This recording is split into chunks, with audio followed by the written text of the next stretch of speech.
From the studios of KENW on the campus of Eastern New Mexico University, it's You Should Know, featuring the people and events of Eastern New Mexico and West Texas.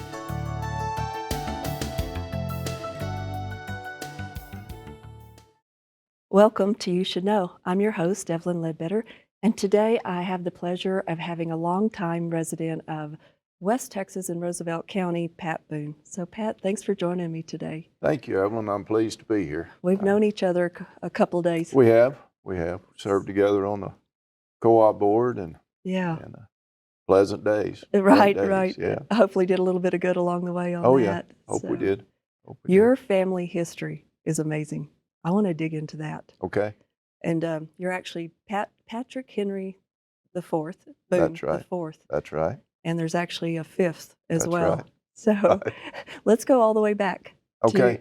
And just kind of start from your family coming into Texas, basically, right?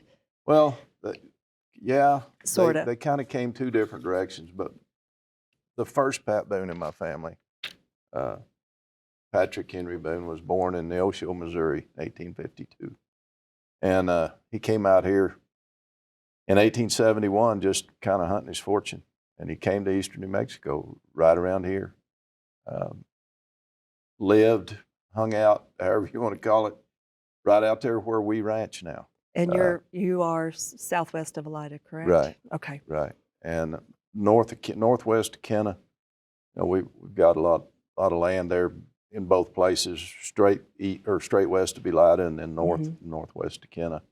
And he ended up in Roswell, ended up becoming a businessman down there, had a little ranch northwest of town on what they called Salt Creek, and raised his family there. My grandfather was his oldest son, and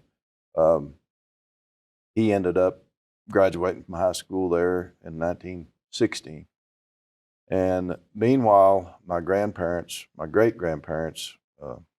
actually my great-great-grandparents, right, had come a little later in the early 1880s, and they had ended up there north of Kenna where we live now. And my granddad was living there with them, helping them on that ranch. And my great-granddad's brother was Major George Littlefield, who was greatly involved in the cattle business in driving herds north from South Texas to Kansas or Missouri, wherever they might take them to. And he had bought the Yellow House division of the old XIT ranch, 253,000 acres right there around a little field in that general area. And he had sold it all off by that point, and had sent my granddad over there to run what they call the East Camp. Okay. And it's over there between Littlefield and Anton. And this is truly where Littlefield got its name. It is was from your where family. Littlefield got his name, yeah. And so Bill sure. Littlefield was your great-great-grandfather. Okay. And he founded the ranches where we are, where my sister and I both live now. We've split them up. I mean, she's got hers and I've got mine, but it was all once part of the Littlefield Boone Holdings. And then there's been other family members that have taken parts of it out, and it's since gotten away from the family. So we have my sister, Betty Howard, and I have what's left of that part of what was put together. So you said he was born 1851, or he came 1852. So right after the Civil War had ended, right, and just came up into Texas. And I guess I know there's a story where some of the land, the XIT came to be, and that kind of took him out of, he was gathering up land and things like that. Correct? Right. He was he had a ranch up there at a place called Tascosa, there north of Amarillo, and called the LIT, or the Lit. They called it the Lit. He owned 80 acres of land and controlled possibly 1 million acres just by controlling the waterings. And they operated there for a number of years, and my great-great-grandfather Bill helped him in those operations. And then he had two nephews, Phelps and Tom White, his sister's boys, that helped him immensely. They were really big help to him. And whenever the Capital Freehold Syndicate came in and was putting the land together and doing the things to trade to somebody for building them, in exchange for building them a new state capitol in Austin, Major Littlefield saw the handwriting on the wall and knew that he needed to get out of there. So he sold his 80 acres dispersed his cattle in whatever way, moved them to other places or whatever, and he came to New Mexico. And the white faction of the family, Phelps and Tom, went to Roswell, and they founded a couple of well-known ranches down there. And then my great-great-grandfather Bill went to a place they call Bosque Grande, which is northeast of Roswell, right on the river. Okay. And Charles Goodnight had been in there, and John Chisholm had been in there, and Charles Goodnight called it the graveyard of a cowman's hopes, the Pecos River, because whenever the water would cease to flow and the water would end up in those puddles, well, then it would be alkali, and the longer it sat there, the more poison it got. So anything that drank it would die. So that's why he called it the graveyard of the cowman's hopes. Tell me this. I have been to a museum in Roswell, and it was the white. That was part of this family, That's right? part of the family, right. And the little lady that gave the tours of that was just so proud of it and walked me through every room. And so I had not put together that until I was doing a little reading on this, that was part of your family. Right, they are part of the family. And that house is still, is that part of, or that museum, is that part owned by Roswell? Of their, I think, I don't know if the city owns it or the county owns it, but anyway, it is a public deal. And, but it was Phelps White, Major Littlefield's nephew, that worked hand in hand with him. He's the one that built that house. And then his family had it through the years until it became a museum. Whatever process made it happen. But. Sure. Is all this written down? Have you wrote a book or something about the history of this? It's recorded in a couple of books, and then my dad wrote a manuscript about 30 years ago, and it's got a lot of it in there. It's never been published, just for us family. But there's a book by J. Evetts Haley that was called George W. Littlefield, Texan. It's an older book. It was published probably in the 40s. And it's a good book about Major Littlefield and his holdings. But then a distant cousin of mine from the family named David Gracie, he was a professor at UT, and he wrote a book and published it in the fall of 20. And he died 2 months later. He had prostate cancer, and he died. But he had worked for about 15 years writing this book, and it's called A Man Absolutely Sure of Himself. And it's available through the University of Oklahoma Press, and it tells pretty much the whole story of Major Littlefield and every avenue that he took and the things that he did. And it's a great book. It's really a great book. It's hard to read because the print's about that big, and he tried to cram so much information. I guess they charged him by the page. So, and instead of by the letter. So he was trying to get all he could in there. I've read a lot about the Comanchero Trail and the Good Nights, and of course that name pops up on some of the popular television series and things now of that history of Texas. And, right. And we were talking earlier, the pride that's part of that. You said 7th grade. You actually went to school in Littlefield. Right. And said the pride, by 7th grade, you're taking Texas history. Right. Tell me a little about your dad. My dad was born in 1922 at the East Camp of the Yellow House Ranch, and he was an only child. He was the only child my grandparents ever had, and by 25 or 26, they had moved into Littlefield, Major Littlefield's estate. He had died in 1920, and they operated it for several more years, and then they sold that ranch, and my grandparents moved into town. My grandmother was a school teacher, and my granddad got involved in city politics and county politics there in Lamb County, Texas, and he ended up inheriting this ranch out here where we are, and that was the only living he ever had, but he never moved back here. He just drove back and forth.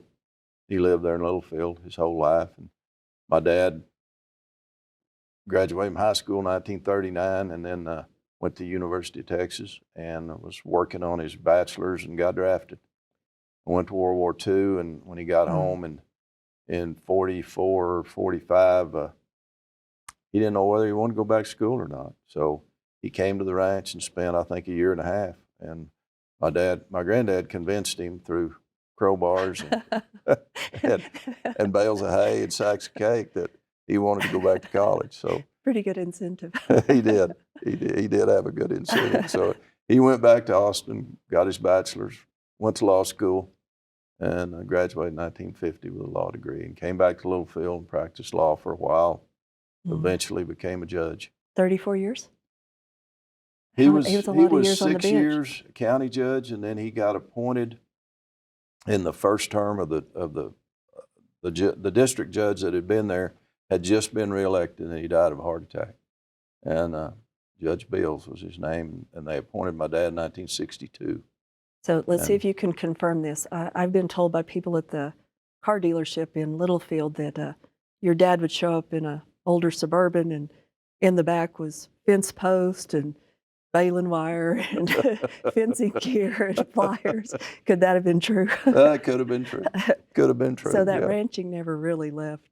No, even though he loved practiced the law? ranch. He loved the ranch. He loved cattle. He was a good cowman.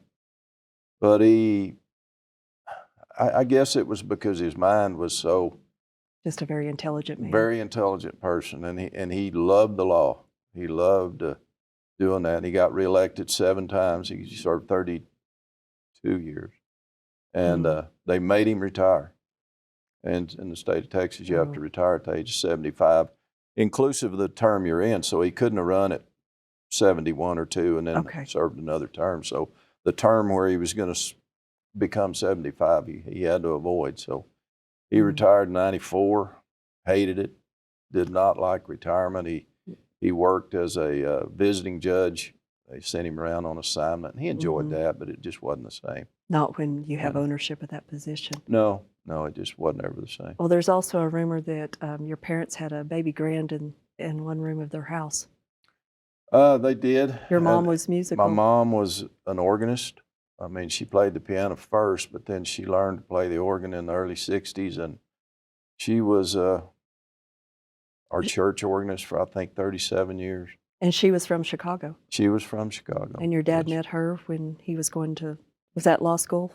Going to law school in Austin. She was working in food services down there in Austin, and they met, and as I say, the rest is history. But my mom never got away from that dietitian deal. She could cook for 50 people at the drop of a hat. And we always had a family reunion every summer, and it was just a piece of cake for her to do that. When we'd brand, we'd have 25, 30 people, piece of cake. And then she passed that on to Cindy and to my sister Betty.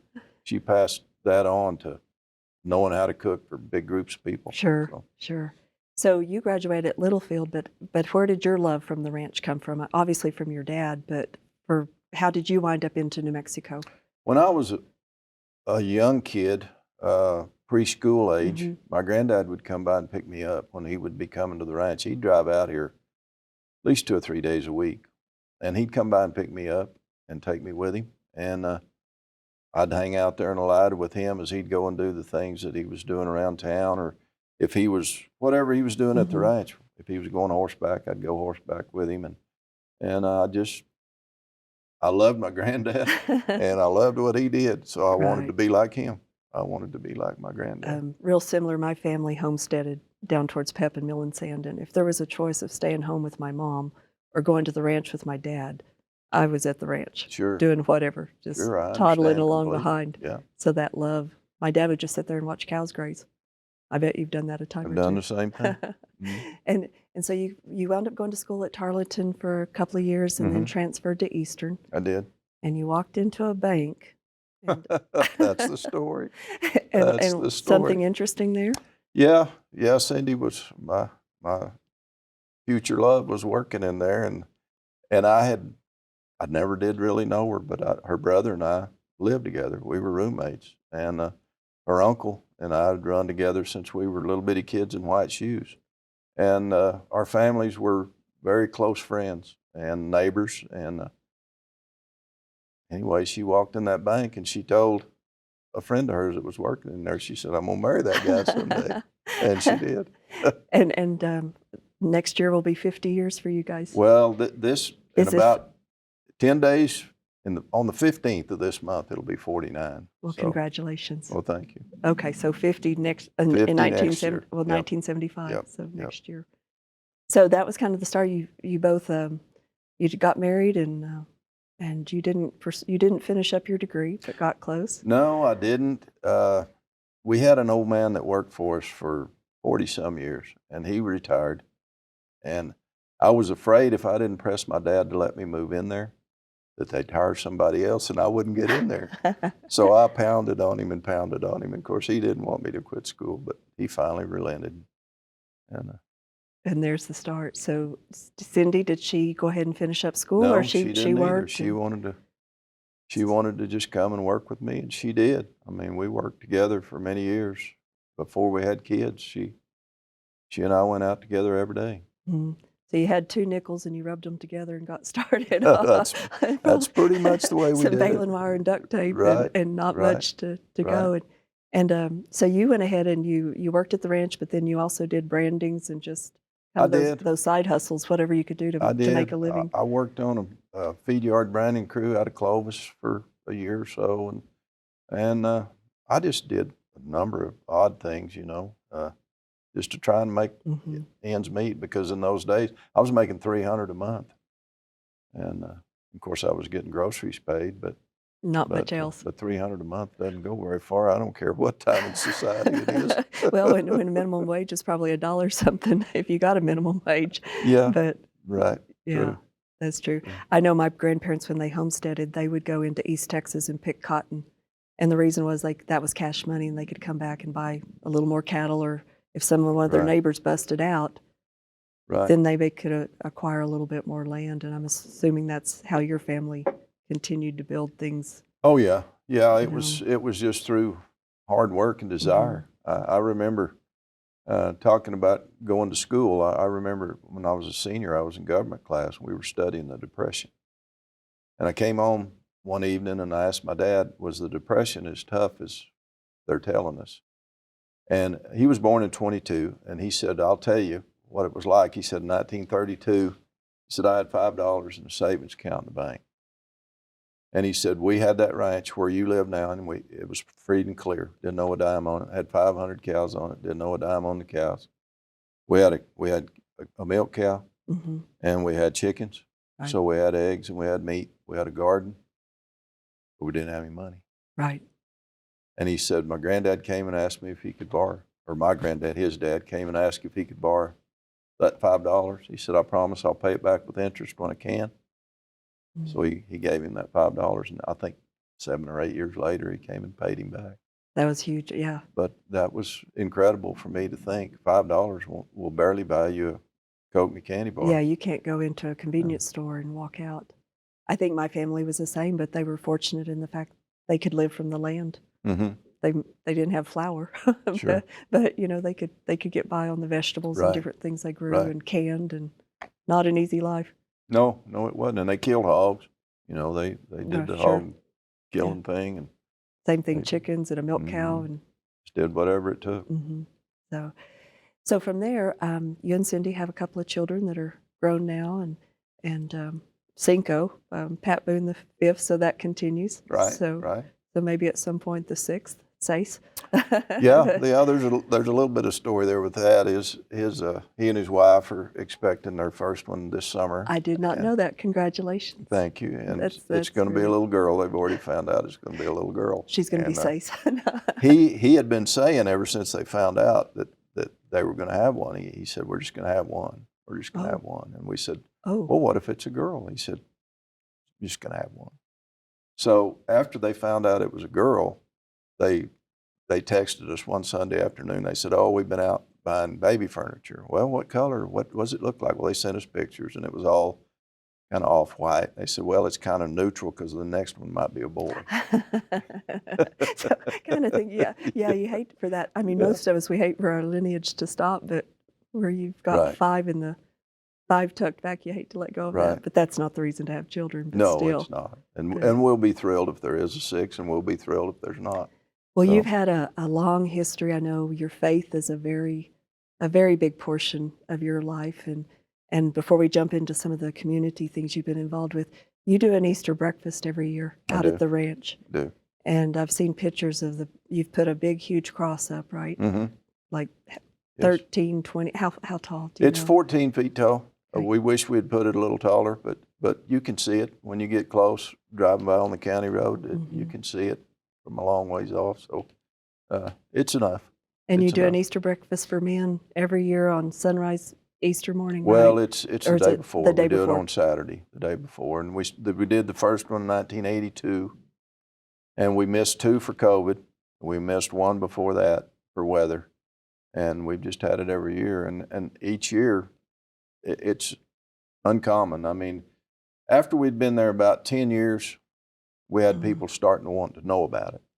We never did advertise it or anything. We just let people come, and they wanted to write articles about it, and do things, put things in the paper, Sure.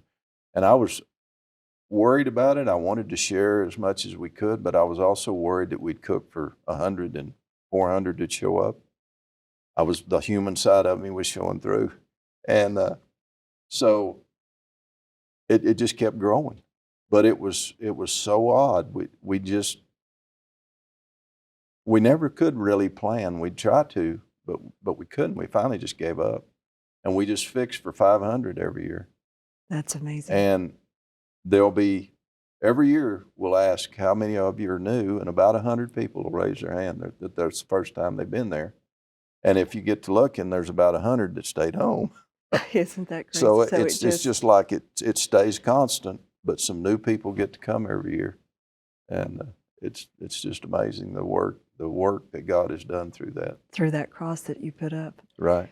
And a lot of that has to do with you've always been a public servant, and I don't think that's something that a person can fake long term. Some people do it for a purpose, for a short-term goal, but you've served on soil and water boards. You served on the co-op for multiple terms, a total of about 20 years altogether, right? And then some other things. Oh, the New Mexico Cattle Growers Association. Right. Cattleman of the Year. Well, Congratulations thank on you. that. Thank you. That's All those years of working that ranch. Yep. And life's different. People have different views of things, and if you don't educate them on the agricultural and the ranching aspect, That's true. that goes away. That's true. It's just bred in me, Evelyn. I mean, my dad, my granddad, my grandmother. I mean, numerous people in my family. That's just what they do. Is give And back. I was 25 years old when I got on my first board, and my thought, if I ever did think about it, was make things better for my kids. And that's Well, I know we talked about long ago of when you made some decisions that changed the ranch somewhat. The concern was this will help be something that continues on this lineage of being able to keep the ranch or not. Sure. And ranching's tough. It is. Cattle prices yeah. are down, and things like that are a tough go of it. And my dad told me from the very beginning when I wanted to come and do this, he just said, tough markets will hurt you. Politics will hurt you, but a drought will kill you. Mm. And you've got to prepare. You've got to be aware. You've got to pay attention. And so we've tried to. And he's right. And those He's right. years that you've built up a herd and the grass isn't there and you don't have a choice but to sell Right. it just kills you. It is. It's a very tough deal. But we've gotten since, I thought 01, 02, and 03 were tough for us. I think we got 6 inches one year, 3 inches one year, and I don't even remember what the other one was, but it wasn't good. But I thought it was tough then, but then came 11 and 12. And I've never seen anything like 11 and 12. It just flat did not rain. Mm-hmm. And the ground was hard and the grass was gone and the cows were not doing well. So we liquidated a lot. We didn't sell completely out, but we sold a lot. And it hurt your heart. It does. And it's does. hard for young people to serve when you're needing to be out there on the ranch, but you're the kind of people that help sustain that industry and go forward. So, Well, they've got to know too. mm-hmm. They've Yeah, got that's to be true. aware of the things that they need to be thinking about and doing, and that's what New Mexico Cattle Growers is all about, is helping our neighbors. Sure. And that's what we want to do. Is If help we our all help neighbors. each other, it's a good place. Sure, it is. Well, Pat, it's been a pleasure, and the history on this, I know we just kind of touched the surface, but really nice for visiting with you, and the history behind that just keeps my mind clicking. So You're a good Always, friend. Evelyn. Thank Always you. a pleasure to sit and visit with you. You I as enjoy well. it very much. Well, And thank you for the oh, opportunity. definitely. And until next time we see each other. Okay. All right. Okay. And we appreciate you watching today. This episode is actually dedicated in honor of our friend Don Chris.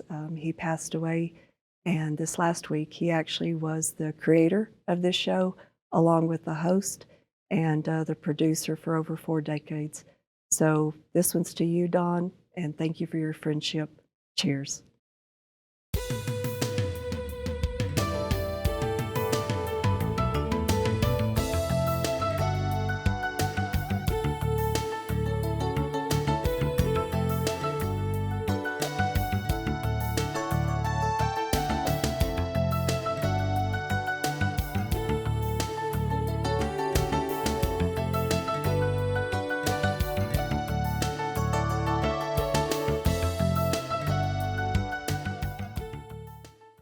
We must teach our young people how to be human beings, how to communicate, how to find good things in their lives, and just to enjoy being here on this wonderful earth that we have.